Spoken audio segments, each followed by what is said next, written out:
Bonjour à tous et bienvenue sur boursicoté.com pour cette nouvelle analyse technique Forex et matières premières avec une paire de devises euro-dollar qui au final est revenue ici dans sa zone d'évolution en range. Je soulignais ces deux derniers jours les tests ici de la zone des 1,0960 et de l'autre ici zone de résistance à 1,10. Et bien finalement on s'est retourné et donc la paire de devises euro-dollar reste ici dans sa zone d'évolution en range entre cette zone donc des 1,0780 et cette zone des 1,10. On pourra même relever ici la zone de résistance sur ce niveau pour lui donner donc cette valeur ici à 1,10 tant cette zone a été significative durant cette semaine.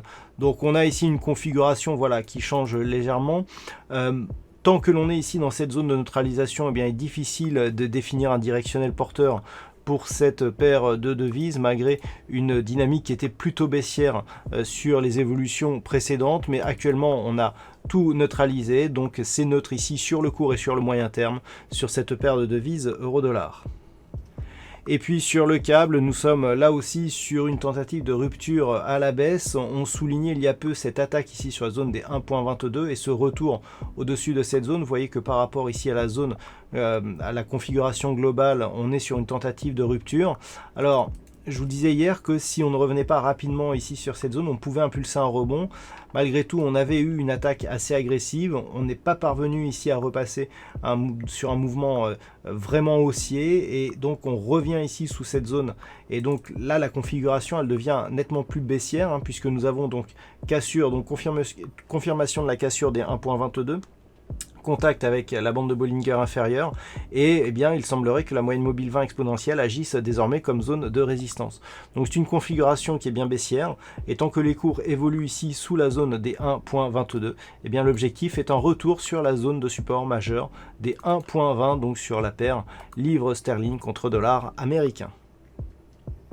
Sur l'or, on avait eu une tentative ici de rupture à la hausse des 1738 $ l'once. Les cours, c'est dans un premier temps appuyé ici sur la moyenne mobile 20 exponentielle, mais il y a peu, on a eu un franchissement ici de cette moyenne mobile, de la zone des 1738 et un contact ici avec la bande de Bollinger inférieure. Alors ça fait changer la configuration puisque en se rapprochant, nous pouvons constater ici que le rebond technique valide cette zone horizontale des 1738 et cette moyenne mobile 20 exponentielle comme zone de résistance. Ce qui va dans le sens d'une mise en place d'une nouvelle dynamique baissière. Nous avons d'ailleurs d'un point de vue très court terme une succession de points hauts et de points bas qui se fait d'une manière baissière. Donc peut-être une nouvelle dynamique. Tant que les cours ne repassent pas ici au-delà des 1738 $ l'once, nous avons une perspective de retour possible ici sur la zone de 1671 $ l'once pour le métal jaune.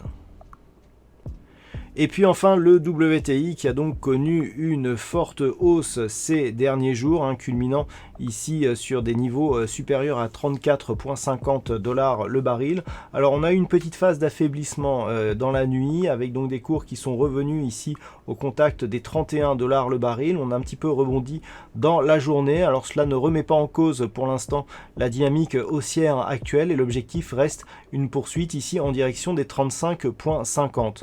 On peut noter d'ailleurs que ce niveau représente une zone technique importante avec ce gap ici qui avait été ouvert et qui avait donné lieu à une accélération du mouvement baissier qui avait abouti donc à cette fameuse crise à l'expiration du contrat mai.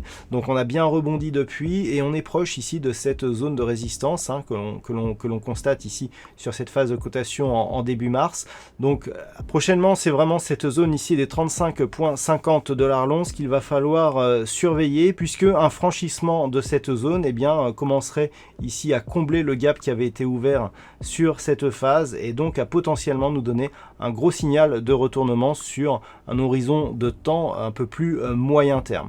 Par contre, si les cours revenaient ici sur les 28 $ le baril, on aurait une neutralisation possible de la dynamique Le retournement, lui, ne sera valable que lorsque l'on cassera vraiment cette zone ici des 35,50 $ le baril. Voilà donc ce que l'on peut dire sur cette analyse technique Forex et matières premières.